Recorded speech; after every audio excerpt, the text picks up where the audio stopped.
Hello students, आइए पढ़ते हैं अपनी पाठ्य पुस्तक क्षितिज का पाठ बाल गोविंद भगत, जिसके लेखक हैं राम वृक्ष बेनीपुरी जी। यहाँ पर लेखक ने एक ऐसे व्यक्ति के बारे में बताया है जो साधारण होते हुए भी साधु संन्यासियों के समान आदतों वाले थे। वह बहुत महान थे जिनका नाम था बाल गोविंद भगत। बाल गोविंद भगत के बारे में बताते हुए लेखक कहते हैं कि उनका जो कद था वह मंझूला था, गोरे चिट्टे रंग के थे, अर्थात बहुत अधिक गोरे थे।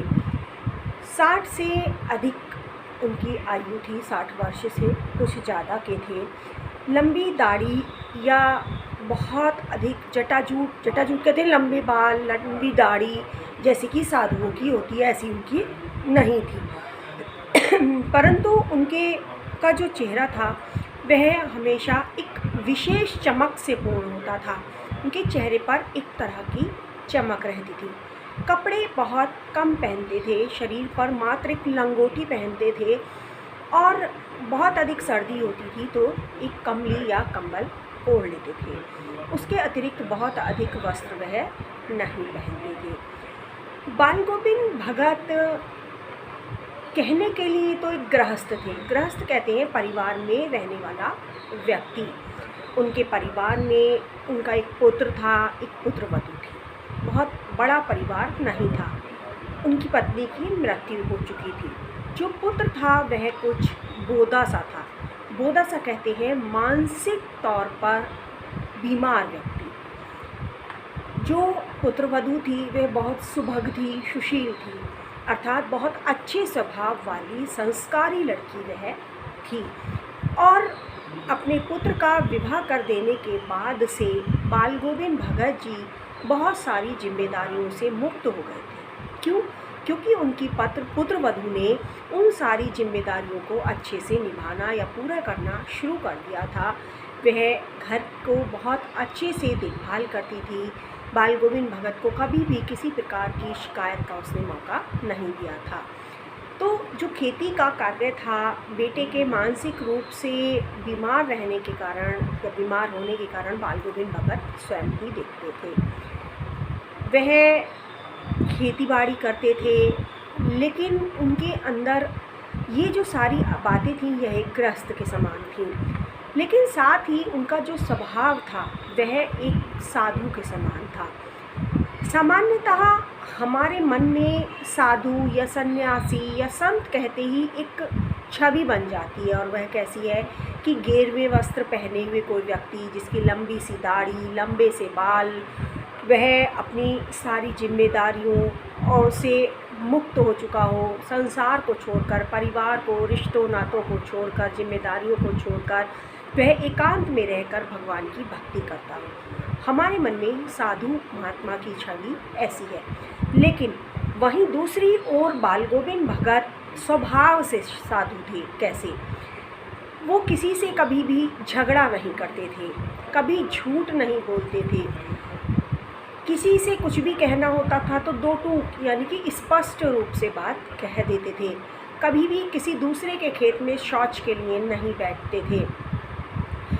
तो इस तरह के अच्छे स्वभाव या अच्छे गुण उनकी आदतों में शामिल थे, इसलिए उन्हें साधु कहा गया है कि बाल गोविंद भगत गृहस्थ होते हुए भी एक साधु या एक सन्यासी थे। बाल गोविंद भगत जब खेती करते थे, खेती बाड़ी करते थे, फसल उगाते थे, तो उनका कार्य क्या होता था? वो कबीर के भक्त थे और कबीर पंथी मठ में जाकर वह भजन कीर्तन किया करते थे, कबीर के पद गाते थे। तो जब उनके खेत में फसल तैयार होती थी तो वह अपनी सारी फसल को बोरों में लादकर और कंधे पर लादकर बहुत दूर जो कबीर पंथी मठ था उसे वहाँ ले जाते थे और सारा वहाँ पर अनाज चढ़ा देते थे। अनाज चढ़ा देने के बाद वापसी में प्रसाद के रूप में जितना भी अनाज उन्हें मिलता था उसी से वह अपना पूरे वर्ष का गुजारा कर देते थे। सामान्यतः क्या होता है, दान पुण्य बहुत अच्छी बात है, बहुत सारे लोग करते हैं, लेकिन करते कैसे हैं? हम ये निश्चित कर लेते हैं कि हमें अपनी आमदनी का कितना हिस्सा हमें दान करना है, कितनी प्रतिशत हम दान करना चाहते हैं, वह हमारा निर्धारित होता है और हम उतना दान कर देते हैं। लेकिन बाल गोविंद भगत बिना इस बात की चिंता किए कि वापसी में उन्हें पर्याप्त अनाज मिलेगा या नहीं, इसकी चिंता किए बिना वह सारा अनाज वहाँ पर चढ़ा देते थे और वापसी में जो भी अनाज उन्हें प्रसाद के रूप में मिलता था उसी से अपना गुजर बसर करते थे। वह कबीर के पद गाते थे, कबीरपंथी मठ में जाते थे और उनके पास एक खंजड़ी थी, वह खंजड़ी बजाते रहते थे। खंजड़ी एक ढपली जैसा ही एक वाद्य यंत्र होता है और जिसे वो बजाते थे। आप अपनी पाठ्य पुस्तक में बने हुए चित्र में देख सकते हैं कि किस तरह बाल गोविंद भगत खंजड़ी बजा रहे हैं, तो उससे आपको खंजड़ी कैसी होती है इसका अंदाज़ा मिल जाएगा। तो लेखक बताते हैं कि आषाढ़ का महीना जब आता था, रिमझिम बारिश हो रही होती थी, गांव में लोग हल चला रहे होते थे, बीजों पौधों की रोपनी कर रहे होते थे। रोपना और बोना दोनों अलग अलग चीज़ें हैं। बीज बोने का मतलब होता है कि किसान ने कुछ बीज लिया और अपने खेत में डाल दिया और वह बीज उग गया। रोपनी करना किसे कहते हैं? रोपना कहते हैं जब वह बीज गलकर ज़मीन के अंदर गलकर अंकुरित होकर एक छोटे से पौधे के रूप में धरती के बाहर आ जाता है, तो उन पौधों को सही क्रम से खेत में लगाना, उन्हें पंक्तिबद्ध करने का जो कार्य होता है उससे पौधे रोपना कहते हैं। तो अब आपको बीज बोने और पौधे रोपने में अंतर पता चल गया होगा। तो जिस समय खेतों में जो बाकी लोग थे वो भी हल चला रहे होते थे, अपने खेतों में रोपनी कर रहे होते थे, उस समय आषाढ़ के महीने में बाल गोविंद भगत खेतों में काम करते समय गीत गाना शुरू कर देते थे। उनका स्वर बहुत मधुर था और जब वे गाते थे तो ऐसा लगता था कि उनका जो स्वर है वह ऊंचाइयों को छू रहा है। और जब वह गाना शुरू कर देते थे तो आसपास के खेतों में काम कर रहे सभी लोग मंत्रमुग्ध से हो जाते थे और उन सब के हाथ उनके गाने की ताल के अनुसार चलने लगते थे। जो स्त्रियां अपने घर के पुरुषों के लिए कलेवा लेकर आती थी, खेतों पर कलेवा कहते हैं नाश्ता खाने का सामान, वो लेकर आती थी, तो वह भी उनके साथ गुनगुनाने लगती थी। बच्चे प्रसन्न होकर उछल कूद करने लगते थे। तो आषाढ़ के महीने में रिमझिम बारिश हो रही है, सब अपने खेतों में काम कर रहे हैं। बाल गोविंद भगत के गाने की ताल के आधार पर किसानों के हाथ चल रहे हैं। जो किसानों के स्त्रियां हैं उनके वो गुनगुना रही हैं, बच्चे उछल कूद कर रहे हैं, तो वातावरण बड़ा मनमोहक सा हो जाता था और कितना कार्य हो जाए यह पता ही नहीं चलता था। तो बाल गोविंद भगत इस तरह सबको मंत्रमुग्ध कर देते थे। भादों के महीने में जब रात्रि के समय झींगुरों की आवाज़ आ रही होती थी, सब कुछ शांत होता था, वातावरण बिल्कुल शांत होता था, उस समय बाल गोविंद भगत अपनी खंजड़ी लेकर बैठ जाते थे और उसमें गीत गाने लगते थे, गीत गुनगुनाने लगते थे। जैसे कि गोदी में पियावा चमक उठे सखिया चिहुक उठे ना। हाँ, पिया तो गोद में ही है किंतु वह समझती है कि वह अकेली है, चमक उठती है। अर्थात इस तरह के गीत वो गुनगुनाने लगते थे। चारों ओर वातावरण में निस्तब्धता अर्थात सन्नाटा छाया हुआ होता था। यदि कुछ आवाज़ आती थी तो बाल गोविंद भगत की खंजड़ी और उनके गायन की आवाज़ चारों ओर से आती थी। जिस तरह बिजली की चमक आसमान में चमकती है, उसी तरह उस शांत वातावरण में उनके गायन की आवाज़ आती थी। कार्तिक का जब महीना आता था तो बाल गोविंद भगत की प्रभातियाँ शुरू हो जाती हैं। प्रभातियाँ सुबह के समय का गायन, और ये जो प्रभातियाँ थीं यह उनकी फागुन तक चला करती थी। सुबह का समय होता था, बहुत अधिक ठंड हो रही होती थी और ठंड के समय वो नदी स्नान के लिए जाते थे। नदी स्नान के लिए जाकर, जो कि गांव से 2 मील दूर थी, वहाँ से नहा धोकर जब वो लौटते तो पास रास्ते में ही एक पोखरे के ऊंचे भिंडे पर बैठ जाते थे। पोखरे अर्थात पोखर तालाब के किनारे जो एक टीला होता था उस पर बैठ जाते थे, अपना काली कमली ओढ़ लिए और वह खंजड़ी बजाते हुए कबीर के पद गाते रहते थे। जिस समय ठंड के समय सारे लोग ठंड से कांप रहे होते थे, उस समय बहुत अधिक जोश और उत्साह से गाने के कारण जो बाल गोविंद भगत थे उनके माथे पर श्रम बिंदु आ जाते थे, अर्थात पसीने की कुछ बूंदें उनके माथे पर आ जाती थी और ऐसा लगता था कि सारा वातावरण संगीतमय हो गया हो।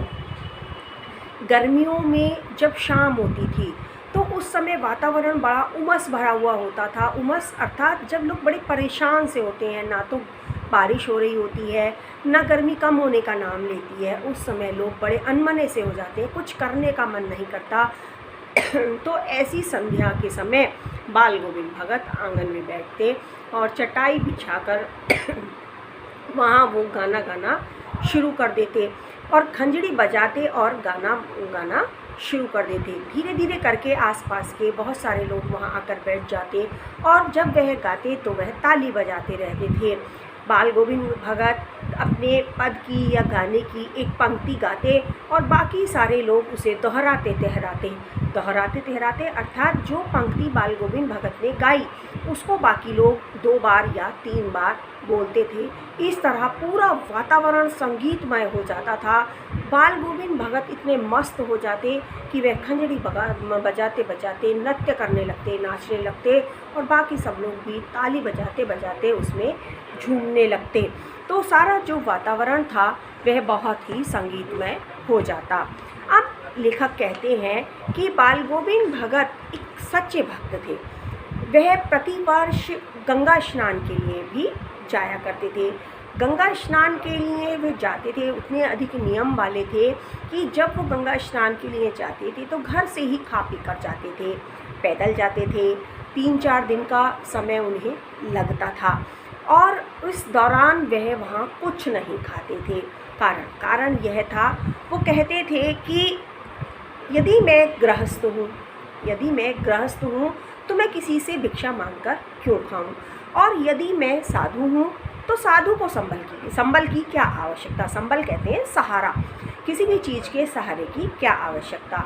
ऐसा सोचकर वह कुछ नहीं खाते पीते थे और घर आने के बाद ही खाते थे। दूसरी ओर लेखक बताते हैं कि उनकी जो संगीत साधना थी, उस संगीत साधना का चरमोत्कर्ष उस दिन देखा गया जब उनके पुत्र की मृत्यु हुई।